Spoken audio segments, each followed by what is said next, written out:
Le Rwanda ne tombera plus jamais, l'ouvrage d'une histoire sacrée, d'un peuple debout, forgé par la souffrance et sauvé par la volonté. Écrit par Monsieur le Sage Braddock, un Rwandais gardien emblématique de la mémoire sacrée de son peuple. Chapitre 1. Avant la tempête, le Rwanda originel. Point 1. L'unité précoloniale comme essence nationale. Avant l'arrivée des puissances coloniales, le Rwanda était une entité politique et culturelle unifiée, reposant sur des institutions solides et un système de valeurs profondément enraciné. Le royaume du Rwanda, centralisé autour de l'institution monarchique, fonctionnait comme une société cohésive dans laquelle l'identité collective des Abanyarwanda transcendait les clivages sociaux et les différences régionales. Le Mwami, roi, incarnait non seulement l'autorité politique, mais aussi la symbolique sacrée de l'unité nationale. Les Rwandais formaient une seule communauté fondée sur l'interdépendance, où les rôles sociaux étaient complémentaires plutôt que conflictuels. Les clans, bien que multiples, ne divisaient pas la société. Au contraire, ils renforçaient les liens interpersonnels à travers les mariages interclaniques et les alliances sociales.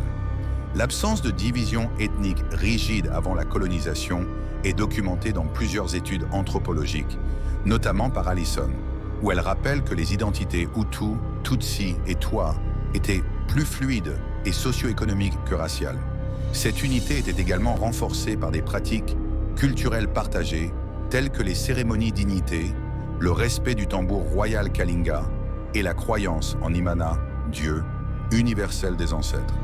Les contes, chants et proverbes véhiculèrent la sagesse populaire et servaient à transmettre les valeurs de l'unité, la noblesse morale et la sacrifice. L'ensemble formait un socle commun de valeurs nationales. Le Rwanda originel ne se définissait pas par une hétérogénéité fragmentée, mais par une harmonie articulée autour de la monarchie et de la tradition. C'était une unité forgée au fil du temps, consolidée par la stabilité dynastique des rois, jusqu'à Kigeli IV, roi Bugiri, étant le dernier grand souverain avant la pleine intrusion coloniale. Ainsi, le Rwanda précolonial apparaît comme un modèle de société organisée autour d'un idéal de cohésion. C'est cette unité ancestrale, organique et profondément enracinée que les forces coloniales allaient méthodiquement déconstruire. Point 2. L'identité des Abanyarwanda. Avant la fragmentation coloniale, se construisait autour d'une conscience collective forte, forgée dans une histoire partagée, une langue unique, le Kinyarwanda, une religion commune, croyance en Imana, qu'on appelle l'imanisme, et une vision du monde harmonieuse. Ce qui définissait un Umunyarwanda, ce n'était pas une appartenance ethnique, mais une appartenance culturelle, sociale et spirituelle. Les historiens récents et étranges insistent que dans ces travaux sur le fait que les identités Tutsi, Hutu et Twa étaient davantage liées aux fonctions sociales et aux dynamiques économiques qu'à des races ou des origines distinctes. Mais dans ce contexte, les Abanyarwanda se percevaient non comme les branches d'un même arbre. Les rites de passage, les rituels funéraires, les fêtes communautaires, les proverbes et la poésie traditionnelle formaient un tissu symbolique dense qui unissait les esprits et les cœurs. Le forme ancienne de diplomatie et de cohabitation entre communautés illustre bien cette vision inclusive et solidaire du vivre ensemble. À travers ce prisme, chaque individu n'était pas seulement un membre d'une famille ou d'un clan, mais une part vivante de la nation. Cette conscience d'un destin commun était nourrie par la transmission orale. Les sages et les prophètes visionnaires racontaient aux générations successives les exploits des rois, les guerres d'unification, les miracles de la terre rwandaise et les mythes fondateurs du pays.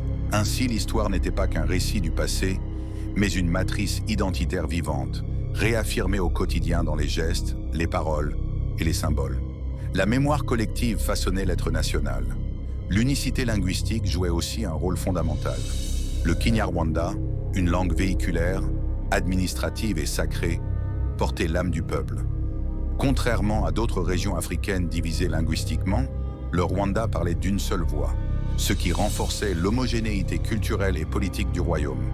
Cette langue unique facilitait la mobilisation, la communication et la cohésion sociale.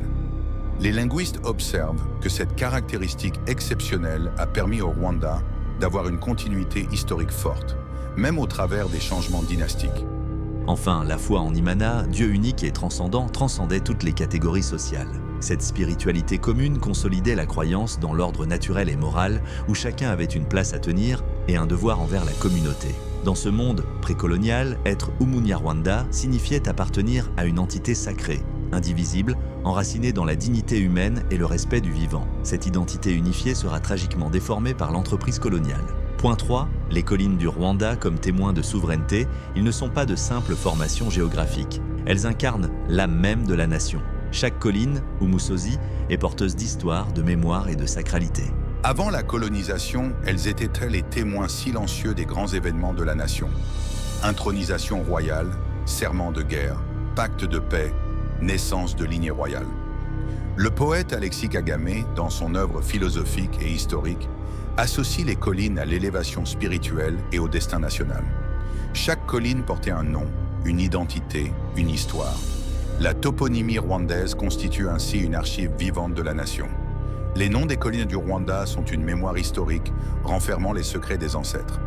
Il arrive souvent qu'une colline porte un nom identique à celui d'une autre située ailleurs, ce qui suggère l'existence de mystères ou de significations partagées entre ces lieux.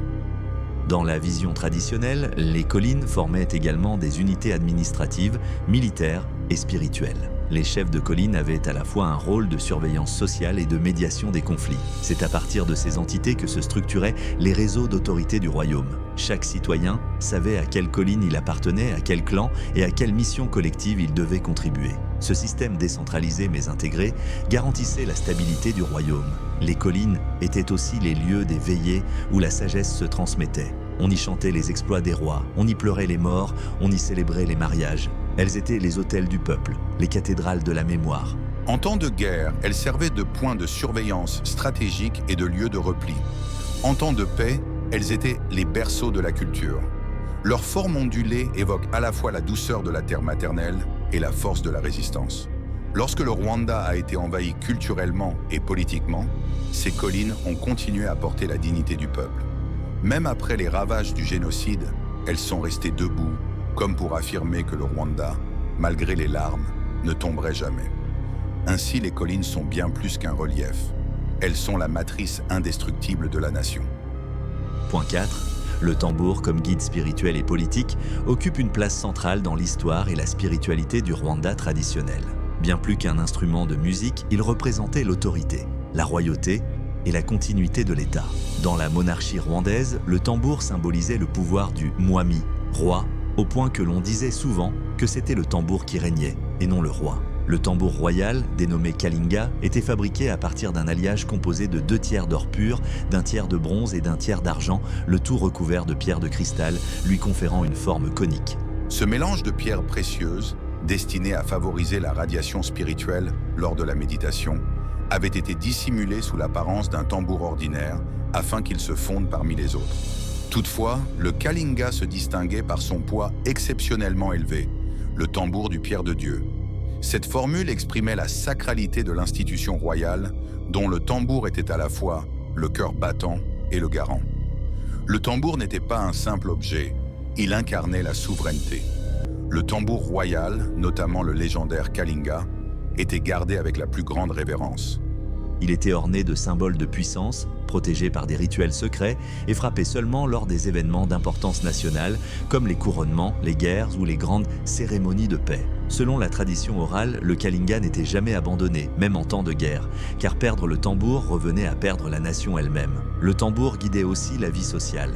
Dans les villages, les tambours rythmèrent les saisons, les moissons, les naissances et les deuils. Ils étaient battus pour annoncer la justice, convoquer les assemblées ou encore célébrer les mariages.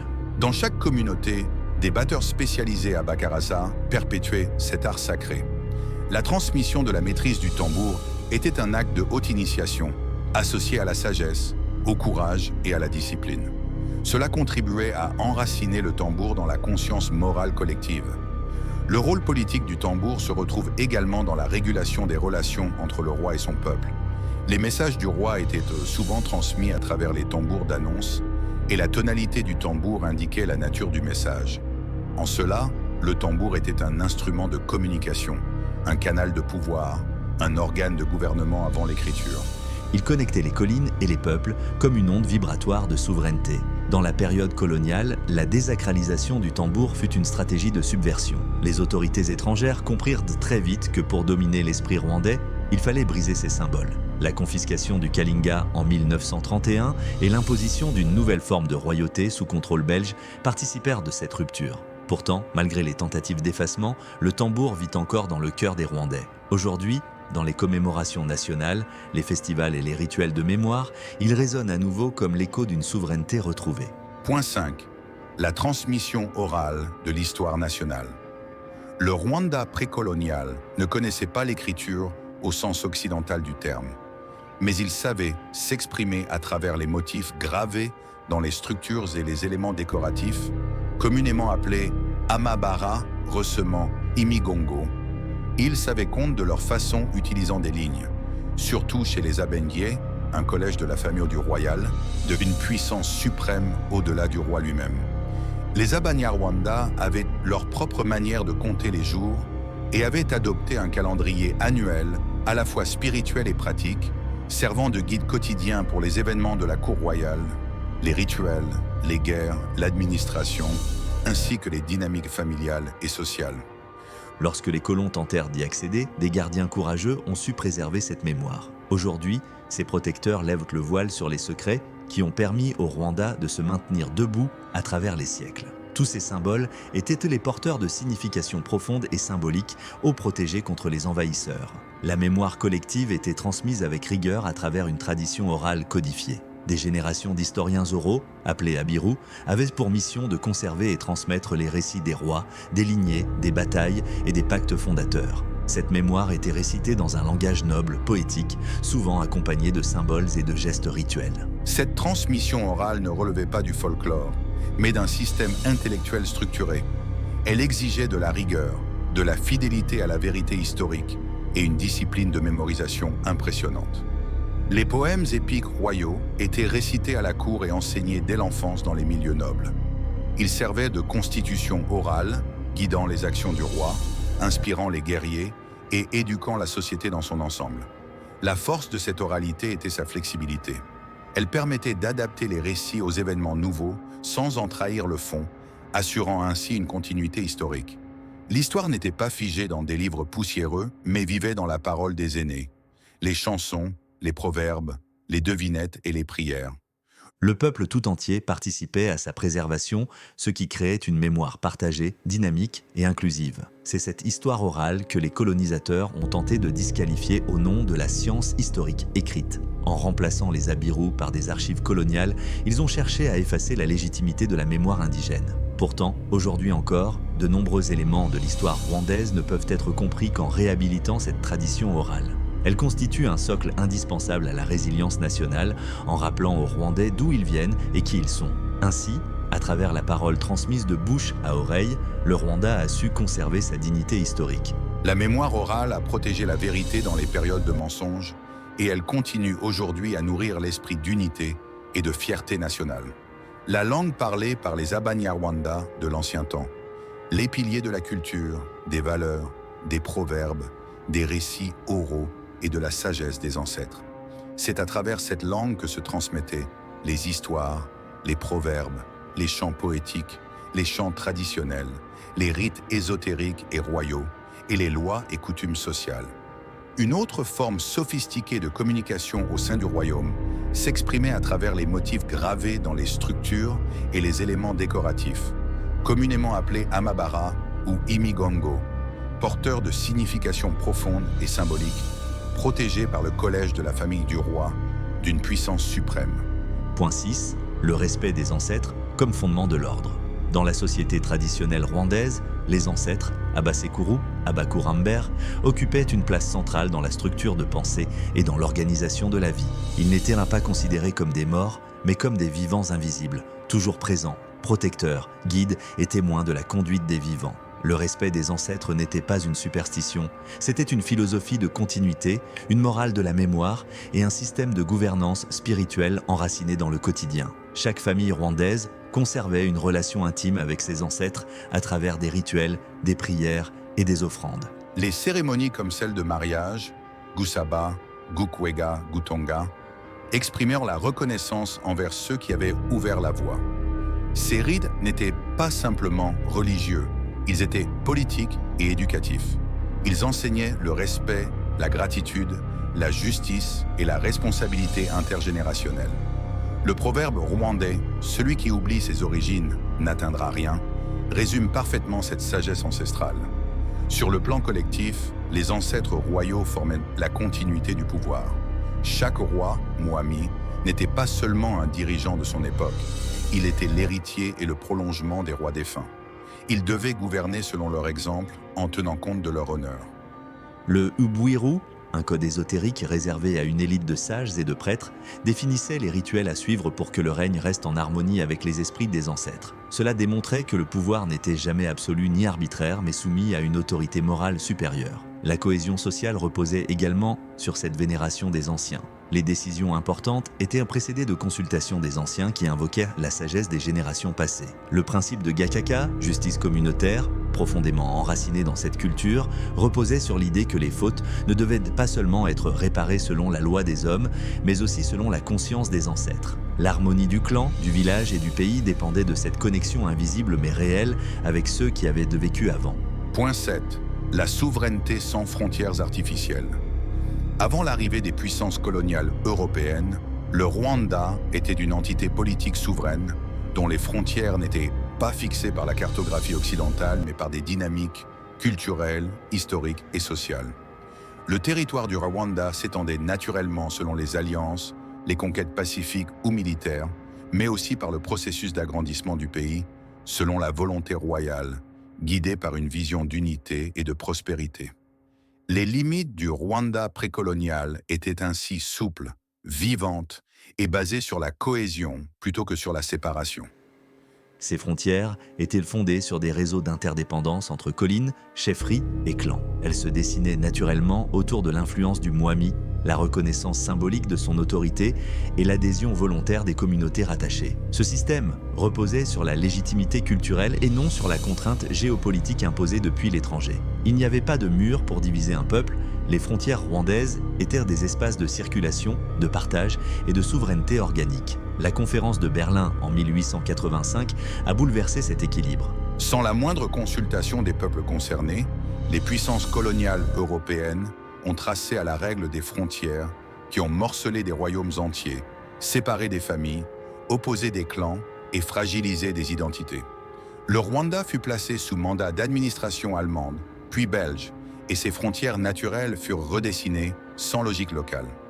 Le district du Bufumbira, par exemple, fut attribué à l'Ouganda, tandis que des parties du Kivu rwandophone furent cédées au Congo. Ces décisions ont semé des blessures géopolitiques encore visibles aujourd'hui, comme disait l'écrivain Nzongola Ntalaja dans son livre « The Congo from Leopold to Kabila », publié en 2002. Malgré cela, le sentiment d'appartenance des Abanyarwanda n'a jamais été altéré. Même séparés par des frontières coloniales, les Rwandais ont continué à se reconnaître mutuellement par la langue, la culture et la mémoire partagée. Les chants, les proverbes et les récits populaires évoquent encore ces régions perdues comme faisant partie de la terre-mère. Cette persistance de la souveraineté culturelle malgré les frontières politiques démontre la profondeur de l'unité nationale rwandaise. Aujourd'hui, dans l'esprit de la Renaissance rwandaise, cette idée de souveraineté sans frontières imposée reste vivace.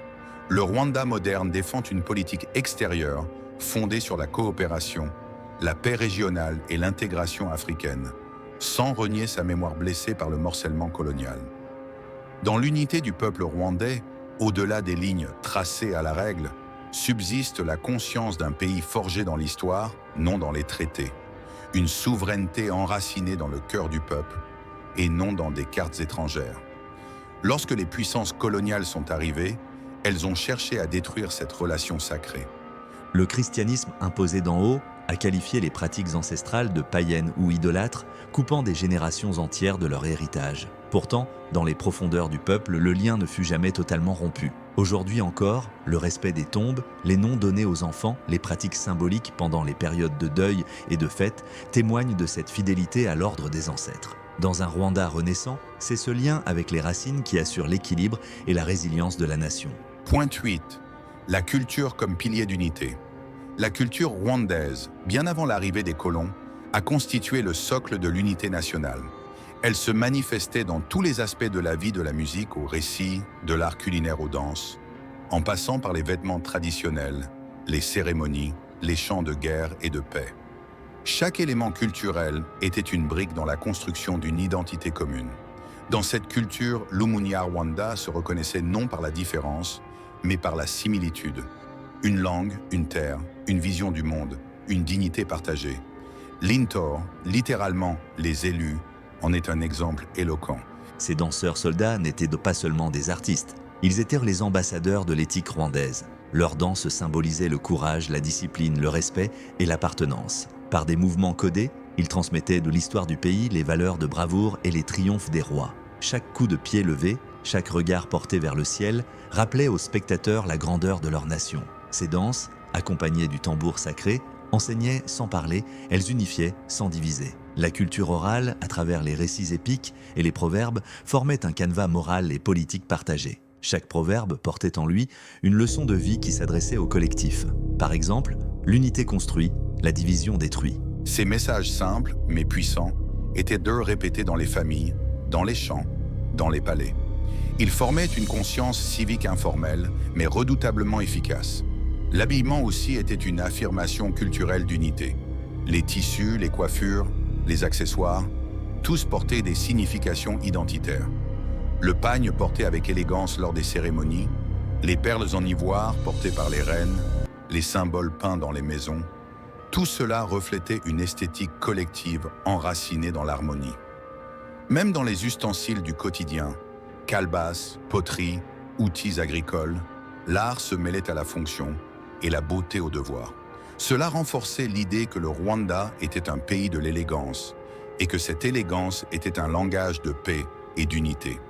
Quand les colonisateurs sont venus, ils ont tenté de briser ce pilier invisible mais puissant. Ils ont introduit des systèmes éducatifs qui valorisèrent la culture étrangère, ridiculisaient les danses traditionnelles, interdit certaines cérémonies et imposaient des prénoms étrangers. Pourtant, la culture rwandaise a résisté.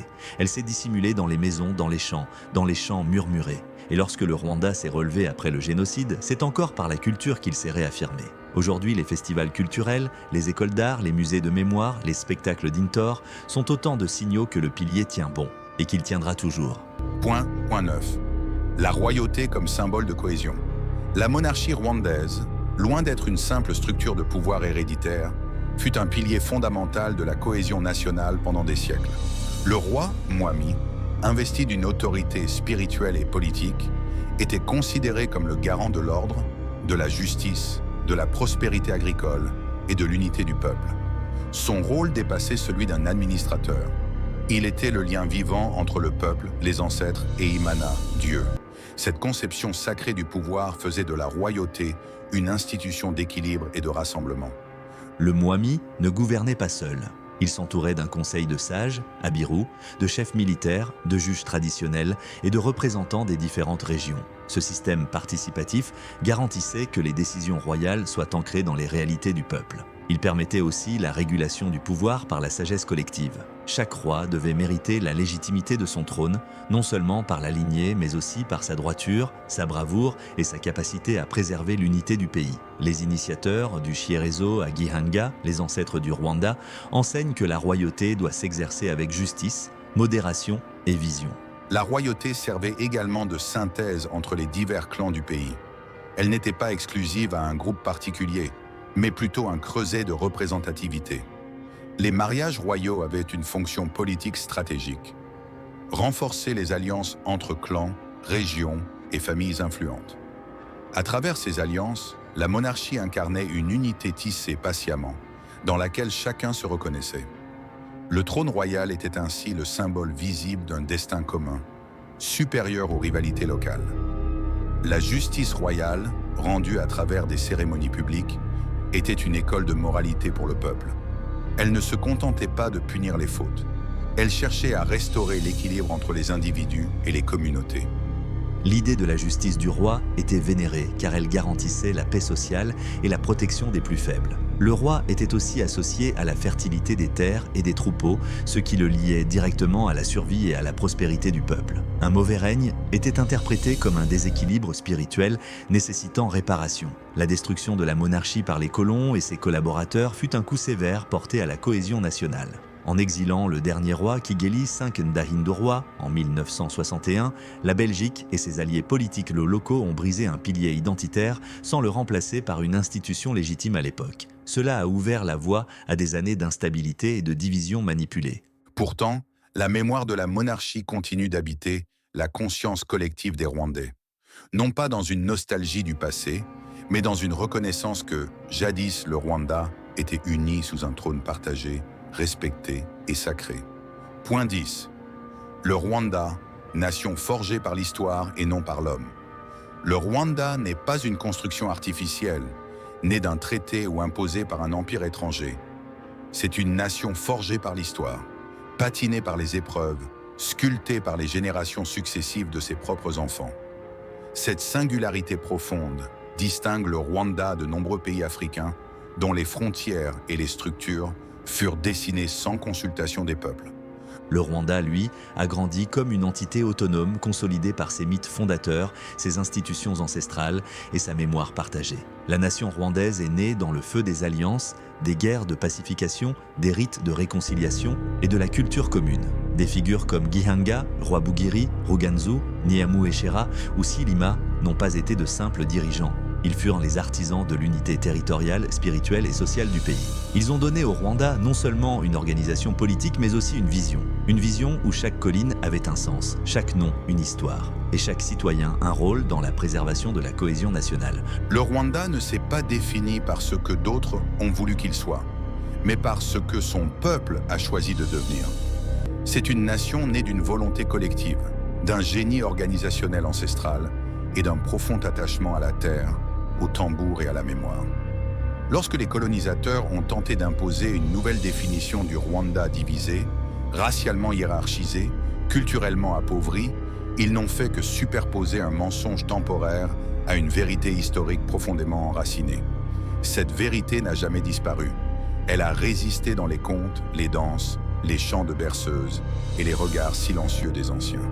La résilience du Rwanda s'explique donc par cette vérité historique. C'est une nation que le temps a bâtie, une nation endurcie par l'épreuve, mais fidèle à son essence. Lorsque le génocide a déchiré le tissu social, c'est dans cette profondeur historique que les bâtisseurs de la reconstruction ont puisé leur force. Ils savaient que le Rwanda n'était pas né de la politique des colons, mais de la sagesse des ancêtres. Ainsi, rebâtir le Rwanda, c'était renouer avec sa vérité originelle. Aujourd'hui, cette vérité continue d'éclairer le chemin. Elle enseigne aux jeunes générations que le Rwanda est bien plus qu'un pays. C'est un récit vivant, une âme collective, un serment silencieux transmis de génération en génération. C'est un peuple qui n'a pas été créé par décret, mais qui s'est façonné par l'histoire, par la volonté, par le sacrifice. C'est pourquoi, malgré les vents violents de l'histoire, malgré les invasions, les trahisons et les épreuves, le Rwanda ne tombera jamais.